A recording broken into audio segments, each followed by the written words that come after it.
Pour comprendre la tragédie du judaïsme allemand des années 30, il faut partir de la défaite de 1918. C'est une défaite qui n'est pas vécue par les Allemands comme telle. C'est une défaite qui est considérée comme une trahison au dernier moment.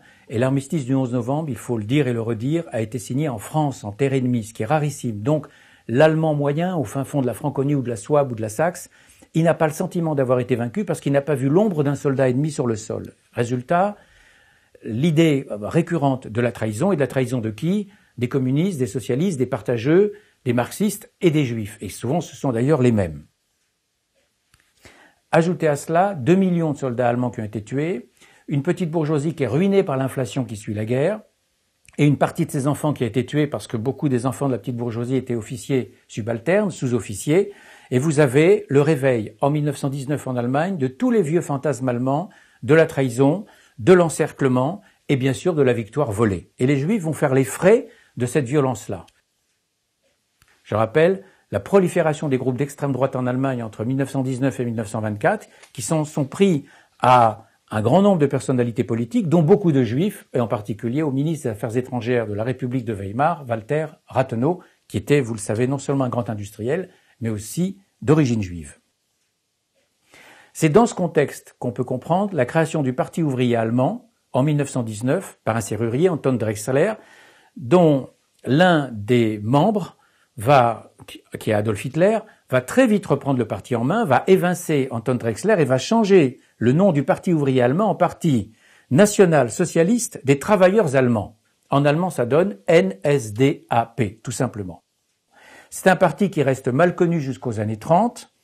En gros, c'est un parti qui rassemble, un petit parti, comme il y en avait des dizaines et des dizaines, qui rassemble et qui coalise un certain nombre d'idées fédératrices de l'extrême droite allemande, de ce qu'on appelait la révolution conservatrice, bien avant la guerre de 1914. Et ce petit parti qui végète entre l'internement d'Adolf Hitler pour tentative de coup d'État en 1923, le fameux coup de la brasserie de Munich le 9 novembre 23. Et c'est pas par hasard que ça a lieu un 9 novembre, parce que c'est le 9 novembre 1918 que l'Allemagne a demandé les conditions d'armistice. Et jusqu'à la fin de la guerre, en 1945, le 9 novembre restera pour Hitler une date magique, une date maudite, une date fatidique. Donc, après son internement, qui n'a duré qu'une année, dans laquelle il écrit son fameux texte Mein Kampf, Hitler opte pour une voie légale d'accession au pouvoir, mais ça reste un parti groupusculaire. Aux élections de 1928, il n'y a que 12 députés du NSDAP sur plus de 550 députés du Reichstag.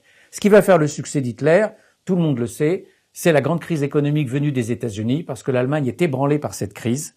Et au cœur du programme du Parti national-socialiste ouvrier allemand, dont Hitler va devenir la figure charismatique, car indéniablement c'est un très grand orateur, c'est un tribun hors pair, c'est un homme qui a un charisme exceptionnel, et on aurait tort de sous-estimer ce rôle-là dans le succès qui a été le sien. C'est un véritable hypnotiseur des foules. Ça, c'est un facteur qui a beaucoup joué et que malheureusement on a mis de côté parce qu'on a pensé que les seuls facteurs importants étaient les facteurs collectifs. Non, le facteur individuel a aussi son rôle dans cette histoire. En gros, ce qu'on trouve dans le nazisme, le mot nazisme, c'est tout simplement la contraction en allemand de national-socialisme.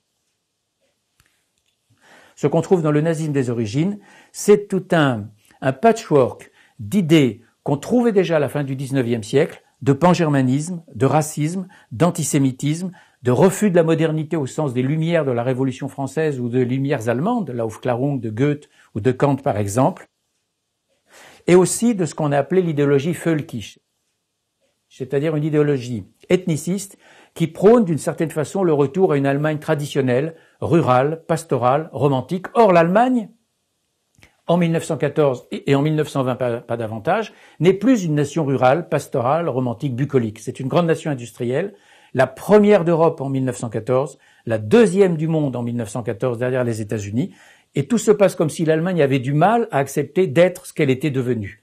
Et le rejet sur la figure juive, c'est un peu le rejet sur le juif comme facteur de modernité, comme responsable d'une mutation que les Allemands ont du mal à assumer.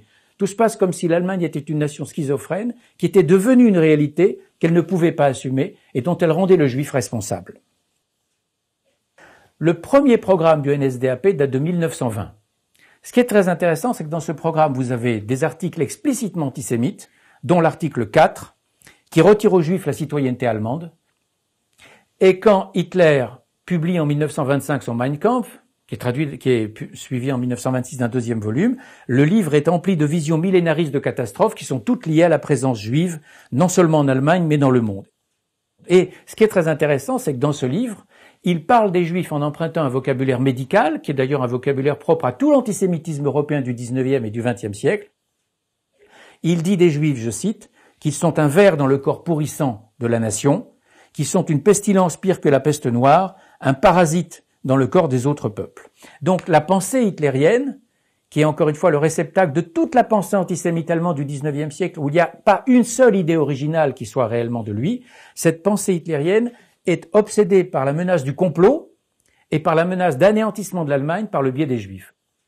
Les Juifs veulent la mort de l'Allemagne, et cette idée-là, elle traîne dans la pensée nationaliste allemande depuis le XIXe siècle.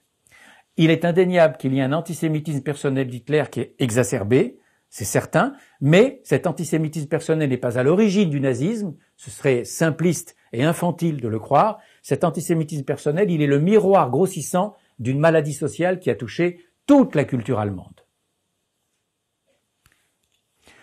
L'arrivée au pouvoir des nazis, elle est connue. Je la résume.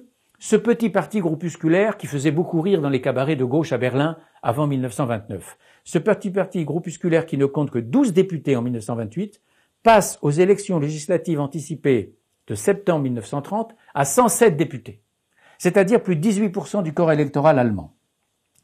Aux élections législatives de juillet 1932, les nazis obtiennent légalement, il n'y a pas de trucage, 37,4% des voix. Et Hitler est nommé à la chancellerie le 30 janvier 1933, après avoir subi un léger revers électoral au mois de novembre. Bon tacticien politique, très rusé sur ce plan-là, il a compris que c'était le moment ou jamais de prendre le pouvoir, en faisant des concessions apparentes qu'on lui demandait, parce que sinon, l'occasion ne se représenterait pas de sitôt dans la mesure où il a connu un acmé des voix, un paroxysme des voix en juillet 32, et il a connu un début de descente en novembre. Et il se dit que cette descente pourrait peut-être demain s'aggraver. En fait, il ne tiendra jamais ses promesses, évidemment de modération, et la dictature absolue s'installe sur l'Allemagne en moins de 6 mois. Tous les partis politiques sont interdits à partir du 14 juillet 1933. 2 grands partis du centre se sont ralliés à lui bien avant cette date. Et dès les élections du 5 mars 1933, qui sont en grande partie truquées, les nazis obtiennent 44% des voix. Ce qui est intéressant à noter dans ces élections truquées qui ont lieu dans un contexte de terreur, car les premiers opposants socialistes et communistes sont arrêtés à cause de l'incendie du Reichstag qu'on leur attribue, qui est en réalité une provocation nazie. Ce sont les nazis eux-mêmes qui, le 28 février, ont incendié le Parlement allemand. Eh bien, lors de ces élections truquées du 5 mars 1933, malgré le trucage, malgré la toute puissance de la police politique allemande qui est déjà sur place, les nazis n'ont pas la majorité des voix. 44% des voix. Donc ne jamais oublier que lors des dernières élections libres en Allemagne de novembre 1932, les nazis n'avaient pas un tiers des voix du corps électoral allemand. Quand je parle d'une terreur absolue et d'une nazification, je fais référence à la création du premier camp de concentration à Dachau près de Munich en mars 1933, à une nazification de toutes les structures politiques de l'Allemagne, à la création de la police politique de la Gestapo en 1933 au mois d'avril pour être précis, au ralliement des esprits, en particulier au ralliement des esprits de l'Église protestante, à l'épuration de la culture qui devient purement et simplement de la propagande, et à l'extension du système concentrationnaire qui fait qu'en 1939, on compte 6 camps principaux où sont internées 21 000 personnes. Ça n'a rien à voir avec ce que sera le système concentrationnaire pendant la guerre. 21 000 détenus en août 1939. Avec une reprise économique fondamentale, parce que ce qui a fait le succès du nazisme, c'est le chômage, c'est la crise qui a été l'aubaine du parti nazi, avec la crise qui a frappé 25% des travailleurs allemands qu'elle a mis au chômage au début 1933, eh bien Hitler sort de la crise comment? Par la préparation de la guerre. Un chiffre à noter, c'est qu'en 1939, la moitié du budget de la nation est consacrée à la préparation de la guerre.